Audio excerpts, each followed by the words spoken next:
नमस्कार।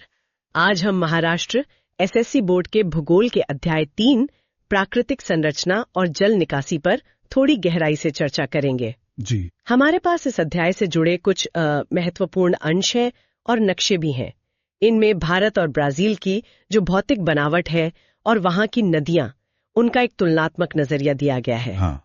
तो ये चर्चा खास तौर पर परीक्षा की तैयारी कर रहे विद्यार्थियों के लिए उपयोगी होगी।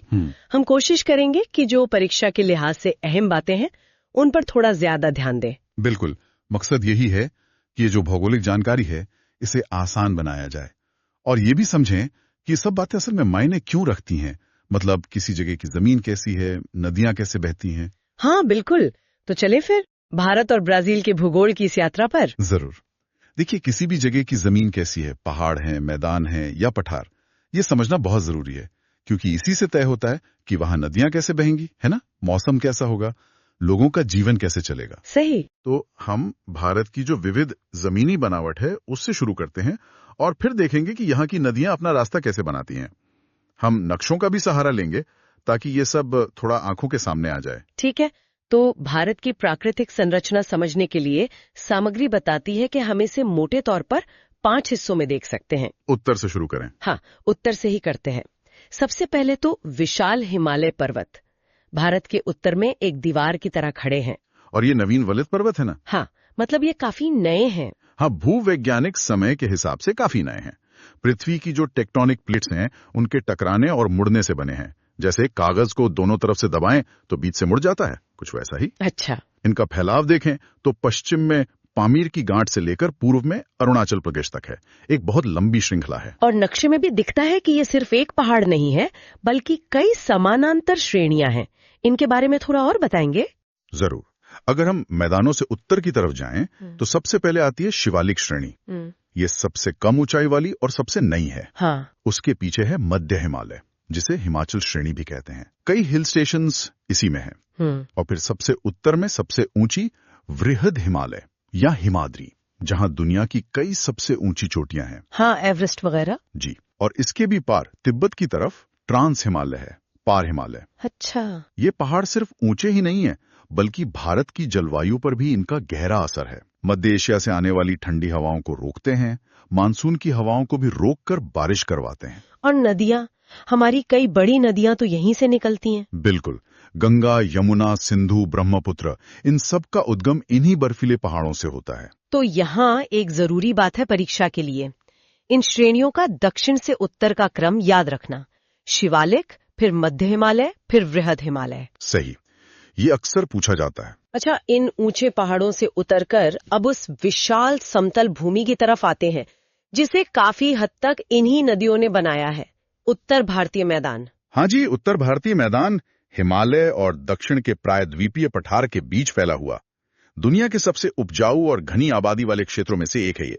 और ये बना कैसे है? ये बना है हिमालय से निकलने वाली मुख्य नदियों सिंधु, गंगा, ब्रह्मपुत्र और उनकी सहायक नदियों ने जो लाखों सालों से मिट्टी बहाकर लाई है, जिसे जलोढ़ मिट्टी या अवसाद कहते हैं, उसके जमा होने से। अच्छा, वो बारीक मिट्टी। हाँ।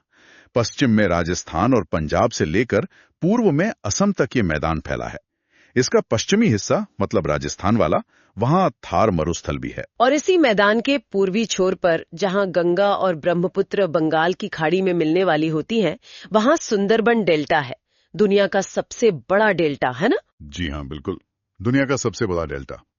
परीक्षा के नजरिए से ये याद रखना जरूरी है कि सुंदरबन डेल्टा कहाँ है, पश्चिम बंगाल और बांग्लादेश में, और कौन सी नदियां इसे बनाती हैं, गंगा और ब्रह्मपुत्र। ठीक है। अब मैदानों से दक्षिण की ओर बढ़ते हैं, उस हिस्से की तरफ जो भारत का सबसे पुराना जमीनी टुकड़ा माना जाता है, प्रायद्वीपीय पठार। हाँ, प्रायद्वीपीय पठार एक त्रिभुज जैसा उठा हुआ भूभाग है ये, जो उत्तर भारतीय मैदान के दक्षिण में है। ये बहुत पुरानी कठोर चट्टानों से बना है। कहते हैं कि ये गोंडवाना लैंड नाम के एक विशाल प्राचीन महाद्वीप का हिस्सा था। अच्छा, इसीलिए ये भारत का सबसे प्राचीन भूभाग है। जी। इस पठार पर भी कई पर्वत श्रृंखलाएं और छोटे पठार हैं। जैसे इसके उत्तर पश्चिम किनारे पर अरावली पर्वत हैं। अरावली। और दिलचस्प बात यह है कि अरावली दुनिया की सबसे पुरानी वलित पर्वत श्रृंखलाओं में से एक है। हिमालय के बिल्कुल उलट, जो कि नवीन वलित पर्वत हैं। अरे वाह, ये तो बिल्कुल विपरीत हो गया। हिमालय नए और अरावली सबसे पुराने। हाँ, पठार के बीच में विंध्य और सतपुड़ा श्रेणियां हैं जो एक तरह से उत्तर और दक्षिण भारत को बांटती हैं। और दक्षिण की ओर इसके पश्चिमी और पूर्वी किनारों पर पश्चिमी घाट और पूर्वी घाट हैं। तो परीक्षा के लिए 2 बातें याद रखनी है। भारत का सबसे प्राचीन भूभाग प्रायद्वीपीय पठार और सबसे पुरानी वलित पर्वत श्रृंखला अरावली। ठीक है, अब इस पठार के दोनों किनारों पर चलते हैं, मतलब भारत के तटीय मैदानों की ओर। भारत की तटरेखा तो काफी लंबी है, करीब 7,500 किलोमीटर। बिल्कुल, और ये दोनों तट पश्चिमी और पूर्वी काफी अलग अलग हैं। कैसे? पश्चिमी तटीय मैदान जो अरब सागर के किनारे है वो ज्यादातर संकरा है, मतलब चौड़ाई कम है। बीच बीच में पहाड़ियां तट के काफी करीब आ जाती हैं। पश्चिमी घाट से उतरने वाली नदियां यहाँ तेजी से बहती हैं और समुद्र में मिलने से पहले डेल्टा नहीं बनाती, बल्कि ज्वार नदमुख बनाती हैं। अच्छा, एस्चुअरी मतलब नदी का मुहाना जहाँ समुद्र का पानी अंदर आता है। हाँ, एक तरह की गहरी खाड़ी जैसा बन जाता है जहाँ नदी का ताजा पानी और समुद्र का खारा पानी मिलता है। फैली हुई मिट्टी का जमाव नहीं होता। और पूर्वी तटीय मैदान, वो कैसा है? पूर्वी तटीय मैदान जो बंगाल की खाड़ी के साथ है, वो पश्चिमी तट की तुलना में काफी चौड़ा है। अच्छा। इसका निर्माण हुआ है मुख्य रूप से महानदी, गोदावरी, कृष्णा, कावेरी जैसी बड़ी नदियों द्वारा लाई गई उपजाऊ मिट्टी के जमाव से। यहाँ नदियां समुद्र में मिलने से पहले धीमी हो जाती हैं और बड़े बड़े डेल्टा बनाती हैं। हाँ, तो ये डेल्टा खेती के लिए बहुत अच्छे होंगे। बिल्कुल, बहुत उपजाऊ होते हैं ये। तो यहाँ एक और अंतर साफ हो गया परीक्षा के लिए। पश्चिमी तट संकरा, चट्टानी, नदियां एस्चुरी बनाती हैं। पूर्वी तट चौड़ा, नदियों से बना और नदियां डेल्टा बनाती हैं। अच्छा, अब मुख्य भूमि से थोड़ा हटकर भारत के द्वीपों की बात करते हैं। 2 मुख्य द्वीप समूह हैं, है ना? सही। पहला है अरब सागर में लक्षद्वीप समूह। ये छोटे छोटे कई द्वीपों का समूह है। ये बने हैं प्रवाल जीवों के कंकालों के जमा होने से, जिन्हें हम प्रवाल द्वीप या एटॉल कहते हैं। मतलब कोरल आइलैंड्स। हाँ, कोरल आइलैंड्स। ये ज्यादा ऊंचे नहीं होते, समतल से होते हैं। दूसरा समूह है बंगाल की खाड़ी में अंडमान और निकोबार द्वीप समूह। ये तो काफी बड़े हैं लक्षद्वीप से। हाँ, काफी बड़े हैं और ज्यादातर पानी के नीचे डूबे हुए पहाड़ों की चोटियां हैं। इनकी उत्पत्ति ज्वालामुखी क्रिया से हुई है। ज्वालामुखी। और यहीं पर तो भारत का एकमात्र सक्रिय ज्वालामुखिया। बिल्कुल सही। अंडमान और निकोबार द्वीप समूह में ही बैरन द्वीप है, जो भारत का एकमात्र सक्रिय ज्वालामुखी है। तो ये भी याद रखने वाली बात हुई। लक्षद्वीप, प्रवाल द्वीप, कोरल, अंडमान निकोबार मुख्यतः ज्वालामुखी द्वीप, और यहीं बैरन द्वीप सक्रिय ज्वालामुखी। चले, ये तो हो गई भारत की जमीनी बनावट। अब देखते हैं कि इस पर पानी कैसे बहता है, मतलब भारत की नदियां, जल निकासी प्रणाली। भारत की नदियों को हम उनके उद्गम यानी कहां से निकलती हैं उसके आधार पर 2 बड़े समूहों में बांट सकते हैं। एक तो हिमालय से निकलने वाली नदियां और दूसरी प्रायद्वीपीय पठार से निकलने वाली नदियां। पहले हिमालय वाली नदियों की बात करते हैं। जैसा हमने पहले कहा, ये ग्लेशियरों से निकलती हैं, बर्फ की नदियों से। जी। तो इसका मतलब इनमें साल भर पानी रहता होगा बर्फ पिघलने से। हाँ, बिल्कुल। इसीलिए इन्हें 12 नदियां कहते हैं। गर्मी में बर्फ पिघलने से पानी आता है और बरसात में बारिश से पानी कम नहीं होता। अच्छा, इनमें मुख्य कौन कौन सी हैं? इनमें 2 प्रमुख नदी तंत्र या प्रणालियां हैं, एक सिंधु नदी प्रणाली और दूसरी गंगा नदी प्रणाली। सिंधु? हाँ, सिंधु नदी प्रणाली की मुख्य नदी है सिंधु। ये तिब्बत में मानसरोवर झील के पास से निकलती है। मानसरोवर? जी। पश्चिम की ओर बहती है, लद्दाख से भारत में आती है और फिर पाकिस्तान चली जाती है। पाकिस्तान में इसकी मुख्य सहायक नदियां झेलम, चिनाब, रावी, व्यास और सतलुज, जो खुद भी मानसरोवर के पास से निकलती हैं, वो सब इससे मिलती हैं और अंत में ये सब मिलकर अरब सागर में गिर जाती हैं। अच्छा, और दूसरी बड़ी प्रणाली है गंगा नदी प्रणाली। गंगा तो भारत की सबसे महत्वपूर्ण नदियों में से एक है। निस्संदेह। गंगा का उद्गम उत्तराखंड में गंगोत्री ग्लेशियर से होता है। इसकी सबसे बड़ी सहायक नदी यमुना है, जो यमुनोत्री ग्लेशियर से निकलकर प्रयागराज में गंगा से मिल जाती है। प्रयागराज में संगम? हाँ, गंगा मुख्य रूप से पूर्व दिशा में बहती है, उत्तर भारत के विशाल मैदानों से गुजरती है, फिर बांग्लादेश में पहुंचकर इसमें उत्तर से ब्रह्मपुत्र नदी आकर मिलती है। वही ब्रह्मपुत्र जिसे तिब्बत में त्सांगपो कहते हैं। बिल्कुल वही। और ये दोनों मिलकर फिर दुनिया का सबसे बड़ा डेल्टा सुंदरबन बनाती हुई बंगाल की खाड़ी में समा जाती हैं। ये ब्रह्मपुत्र का रास्ता भी बड़ा मजेदार है। पहले पूर्व की तरफ बहती है, फिर एकदम से दक्षिण मुड़कर भारत में आती है। हाँ, नामचा बरवा पर्वत के पास एक तीखा मोड़ लेती है। परीक्षा के लिए गंगा, गंगोत्री और सिंधु मानस सरोवर के पास के उद्गम स्थल याद रखने चाहिए। यमुना का संगम प्रयागराज और सुंदरबन डेल्टा बनाने वाली नदियां गंगा और ब्रह्मपुत्र भी महत्वपूर्ण है। ठीक है, अब हिमालय की इन 12 मासी नदियों से हटकर प्रायद्वीपीय भारत की नदियों पर आते हैं। ये हिमालय की नदियों से अलग कैसे हैं? प्रायद्वीपीय नदियां मुख्य रूप से प्रायद्वीपीय पठार, खासकर पश्चिमी घाट से निकलती हैं। हिमालय की नदियों के उलट ये ग्लेशियर से नहीं निकलती। तो फिर पानी कहाँ से आता है? ये पूरी तरह बारिश के पानी पर निर्भर है, इसीलिए ये मौसमी होती हैं। मतलब बरसात में तो खूब पानी होता है, लेकिन गर्मियों में पानी काफी कम हो जाता है और कुछ छोटी नदियां तो सूख भी जाती हैं। अच्छा, मौसमी नदियां। जी, इन्हें हम बहाव की दिशा के आधार पर 2 ग्रुप में बांट सकते हैं। पश्चिम की ओर बहकर अरब सागर में गिरने वाली और पूरब की ओर बहकर बंगाल की खाड़ी में गिरने वाली है। ठीक है, तो पहले पश्चिम की ओर बहने वाली नदियां कौन सी हैं मुख्य? पश्चिम की ओर बहने वाली प्रमुख नदियां हैं नर्मदा और तापी। नर्मदा और तापी। इनकी खास बात यह है कि ये विंध्य और सतपुड़ा पर्वतों के बीच बनी लंबी गहरी घाटियों से होकर बहती हैं। इन घाटियों को भ्रंश घाटी या रिफ्ट वैली कहते हैं। अच्छा, रिफ्ट वैली से बहती हैं ये। हाँ, और ये पठार के सामान्य ढलान के विपरीत बहती हैं और अरब सागर में गिरने से पहले एस्चुअरी बनाती हैं, डेल्टा नहीं। डेल्टा नहीं बनाती, ठीक है। और कोई? इनके अलावा अरावली से निकलने वाली साबरमती और माही भी पश्चिम की ओर बहती है। और एक दिलचस्प नदी है लूनी। लूनी। हाँ, ये अरावली से निकलती तो है पर समुद्र तक पहुंच ही नहीं पाती। गुजरात के कच्छ के रण में ही विलीन हो जाती है, गायब हो जाती है। इसे अंतर्देशीय जल निकासी यानी इनलैंड ड्रेनेज का उदाहरण मानते हैं। अरे वाह, ये तो अलग ही बात है। तो परीक्षा के लिए याद रखना है कि भ्रंश घाटियों से बहने वाली मुख्य नदियां नर्मदा और तापी हैं।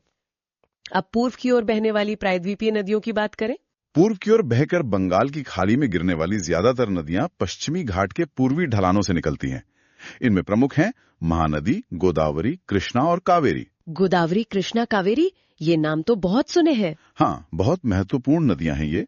गोदावरी इनमें सबसे लंबी है और इसे दक्षिण गंगा भी कहा जाता है। ये प्रायद्वीपीय भारत की सबसे लंबी नदी है। अच्छा, प्रायद्वीपीय भारत की सबसे लंबी नदी गोदावरी। जी, ये नदियां अपने साथ काफी मिट्टी बहा कर लाती हैं और पूर्वी तट पर पहुंचकर जहां ढलान कम हो जाता है, ये फैल जाती हैं और उपजाऊ डेल्टा बनाती हैं, जैसे हमने पहले बात की थी। हाँ, पूर्वी तट पर डेल्टा। तो ये नदियां डेल्टा बनाती हैं। गोदावरी, कृष्णा, कावेरी, महानदी, ठीक है। एक और शब्द आया था सामग्री में, कयाल। ये क्या होता है? कयाल, हाँ, ये केरल में मिलते हैं। केरल के तट के पास क्या होता है कि समुद्र का पानी जमीन में घुसकर कुछ झीलें या लैगून बना देता है। ये एक संकरे रास्ते से समुद्र से जुड़े रहते हैं। अच्छा, जैसे बैक वाटर्स। हाँ, बिल्कुल। इन्हीं बैक वाटर्स या लगून को केरला में स्थानीय भाषा में कयाल कहते हैं। हाँ, ये नाव चलाने, हाउस बोट वगैरह के लिए बहुत मशहूर है। बहुत दिलचस्प।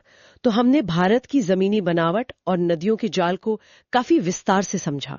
अब संक्षेप में जरा ब्राजील को भी देख लेते हैं, जैसा कि हमारे स्रोतों में तुलना की गई है। हाँ, ब्राजील की प्राकृतिक संरचना भी काफी विविध है। देखिए, वहाँ उत्तर में ग्याना उच्चभूमि है और मध्य व दक्षिण पूर्व में ब्राजीलियाई उच्चभूमि। अच्छा, ये काफी पुराने पठारी भाग हैं। जैसे हमारा प्रायद्वीपीय पठार। कुछ वैसा ही, हाँ। हाँ। एक बहुत ही खास चीज है वहाँ, विशाल कगार या ग्रेट एस्कार्पमेंट। ये ब्राजील के पूर्वी तट के पास एक खड़ी ढलान वाली दीवार जैसी है। अच्छा, इसका क्या असर होता है? इसका जलवायु पर बड़ा असर है। ये कगार दक्षिण पूर्व से आने वाली मानसूनी हवाओं को रोकता है, तो तट पर तो खूब बारिश होती है, लेकिन इसके पीछे पठार के अंदरूनी हिस्सों में कम बारिश होती है। उसे वृष्टि छाया प्रदेश कहते हैं। अच्छा, रेन शैडो एरिया, जैसे हमारे पश्चिमी घाट के पूर्व में होता है। बिल्कुल वैसा ही। और ब्राजील में मैदान कैसे हैं? ब्राजील में 2 मुख्य मैदानी इलाके हैं। सबसे बड़ा और सबसे मशहूर तो है अमेजन नदी का बेसिन। दुनिया का सबसे बड़ा नदी बेसिन है ये, और ज्यादातर घने वर्षावनों, रेन फॉरेस्ट से ढका हुआ है। Amazon rain forest. जी। दूसरा महत्वपूर्ण निचला इलाका है पेंटानल। ये दक्षिण पश्चिम में है और दुनिया की सबसे बड़ी उष्णकटिबंधीय दलदली भूमि है, वेटलैंड। पेंटानल, दलदली भूमि, ठीक है। अब नदियों पर आते हैं ब्राजील की। जाहिर है अमेज़न का नाम तो सबसे पहले आएगा। बिल्कुल। अमेज़न नदी पानी की मात्रा यानी जल विसर्जन के हिसाब से ये दुनिया की सबसे बड़ी नदी है। सबसे बड़ी? कितना पानी? स्रोत में जो आंकड़े दिए हैं वो देखें तो अमेज़न में हर सेकंड औसतन लगभग 2,09,000 घन मीटर पानी बहता है। 2,09,000 घन मीटर हर सेकंड? हाँ, जबकि हमारी गंगा में ये आंकड़ा लगभग 16,648 घन मीटर प्रति सेकंड है। अरे बाप रे, ये तो बहुत ही ज्यादा फर्क है। जबरदस्त फर्क है। अमेज़न निकलती है पेरू के एंडीज पर्वत से और अटलांटिक महासागर में गिरती है। तो क्या इसके मुहाने पर भी गंगा ब्रह्मपुत्र जैसा बड़ा डेल्टा बनता है? ये भी एक रोचक बात है। अमेज़न अपने साथ इतनी ज्यादा मिट्टी बहाकर लाती है कि उसके मुहाने पर एक सिंगल बड़ा डेल्टा बनने के बजाय वो मिट्टी समुद्र में दूर तक फैल जाती है और कई सारे द्वीप बन गए हैं मुहाने के पास। अच्छा, डेल्टा की जगह द्वीप। और नदी की चौड़ाई? चौड़ाई तो अविश्वसनीय है। कुछ जगहों पर 15.5 किलोमीटर तक चौड़ी हो जाती है। अंदर तक बड़े जहाज आसानी से चल सकते हैं इसमें। 150 किलोमीटर नदी, वाह। अमेज़न के अलावा और कौन सी मुख्य नदियां हैं ब्राजील में? अमेज़न के अलावा ब्राजील में दक्षिण की ओर बहने वाली पराग्वे पराना नदी प्रणाली है और पूर्वी ब्राजील में साओ फ्रांसिस्को नदी भी महत्वपूर्ण है। ठीक है, तो ये अमेज़न और गंगा के जल विसर्जन की तुलना परीक्षा के लिए जरूर ध्यान में रखनी चाहिए। चलिए, अब हमने जो कुछ चर्चा की उसे संक्षेप में समेट लेते हैं। बिल्कुल। हमने देखा कि भारत में कितनी ज्यादा भौगोलिक विविधता है। उत्तर के ऊंचे हिमालय से लेकर दक्षिण के प्राचीन पठार तक, फिर उपजाऊ मैदान, अलग अलग तरह के तटीय इलाके और द्वीप। हाँ। फिर हमने नदियों को समझा। कैसे हिमालय से निकली नदियां जैसे सिंधु, गंगा साल भर पानी से भरी रहती हैं और प्रायद्वीपीय नदियां जैसे नर्मदा, तापी, गोदावरी, कृष्णा ये ज्यादातर मौसमी होती हैं। और हमने ये भी देखा कि कुछ नदियां डेल्टा बनाती हैं जैसे पूर्वी तट वाली, और कुछ एस्चुअरी बनाती हैं जैसे पश्चिमी तट वाली नर्मदा, तापी। सही। और हमने ब्राजील की मुख्य भू आकृतियों को भी देखा। उच्च भूमि, विशाल कगार, अमेज़न बेसिन, पेंटानल दलदल और अमेज़न नदी के विशाल आकार और पानी की मात्रा को समझा। हाँ, और इस पूरी चर्चा में हमने उन खास बातों को भी रेखांकित किया जो महाराष्ट्र एसएससी बोर्ड परीक्षा के नजरिए से महत्वपूर्ण हो सकती हैं। जी, उम्मीद है ये सभी बिंदु भूगोल को समझने और परीक्षा में अच्छे अंक लाने में मददगार होंगे। अच्छा, यहाँ एक विचार छोड़कर जाता हूँ सबके लिए। हाँ। स्रोत में ये भी बताया गया है कि भूवैज्ञानिक मानते हैं कि प्रायद्वीपीय पठार की कई नदियां हिमालय के बनने से भी पहले से बह रही हैं। अच्छा, हिमालय से भी पुरानी? हाँ, तो जरा सोचिए, जब बाद में हिमालय जैसे इतने विशाल पर्वत खड़े हुए होंगे तो इन पुरानी पहले से बह रही नदियों के रास्ते पर क्या असर पड़ा होगा। क्या उन्होंने अपना रास्ता बदल लिया होगा या उन्होंने पहाड़ों को काटकर अपनी पुरानी राह बनाए रखी होगी। ये सोचने और आगे पता लगाने के लिए एक दिलचस्प सवाल है। वाकई ये सोचने वाली बात है, बहुत दिलचस्प। उम्मीद है आज की इस बातचीत से हमारे सुनने वालों को भारत और ब्राजील की प्राकृतिक संरचना और जल निकासी व्यवस्था को समझने में काफी मदद मिली होगी। मुझे भी यही उम्मीद है।